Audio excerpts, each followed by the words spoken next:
She laughed in court. Not a nervous laugh, not the kind you choke on when the truth stings. It was the sharp, cruel laugh of a woman who thought she had won.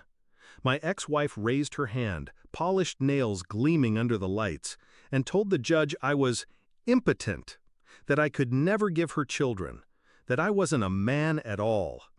The courtroom shifted. I felt the smirks. And when the gavel struck, her laughter followed me into silence. That was 6 years ago, and still it echoes. Backstory. Claire, that was her name. She was the kind of woman who could make cruelty look like charm, a smile that promised warmth but always came with teeth. When we met, I thought I'd found fire. In truth, I'd just volunteered to burn. I built her a home, funded her dreams, gave her loyalty, blind and undeserved. But loyalty means nothing to someone who feeds on dominance. The more I gave, the more she took. And when the marriage collapsed, she didn't just walk away, she dragged my dignity with her. In front of strangers, she carved me open with that lie, and she left me there to rot. Discovery. But time has a way of playing favorites. 6 years passed, enough for scars to harden into armor, enough for her to remarry, enough for me to build a new life. And fate? Fate has a taste for irony. A woman entered my world quietly. No cruelty, no games, only truth.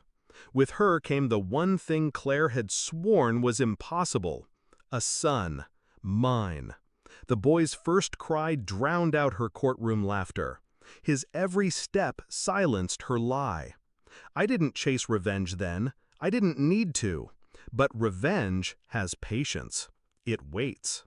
The shift. One afternoon, I took my son to the park. The air smelled of cut grass and ice cream. His laughter echoed as we tossed a ball between us. And then I heard it. Her voice. I turned. Claire, walking with her new husband, his arm draped around her like a trophy he didn't know was rusted. She froze when she saw me. Her smile faltered when she saw him, my son. The contradiction to her public performance. The proof that her victory had always been a lie. Her face twisted. Confusion, denial, then fury. She grabbed her phone, and in broad daylight, in front of families and children, she dialed 911. Execution. Her voice rose, sharp, performative. "Yes, officer, I'm reporting a kidnapping. My ex-husband has stolen a child." People stared. My son squeezed my hand, eyes wide. I didn't move, didn't argue. I let her show the world exactly who she was. Minutes later, a squad car pulled up. A policewoman stepped out, boots crunching on gravel. Her eyes swept the scene. Claire pointing wildly at me, the boy pressed to my side, her husband shifting uncomfortably. She asked for my ID. I handed it over without hesitation. She looked down at it, then up at me. And something in her expression shifted. Recognition. Claire saw it too. Her confidence cracked. Because the officer wasn't a stranger. She was a ghost from the past. Someone Claire had mocked just as viciously years ago, back when cruelty was her sport and humiliation her currency. The climax. The officer's voice cut clean through the chaos. "Ma'am, this is his son."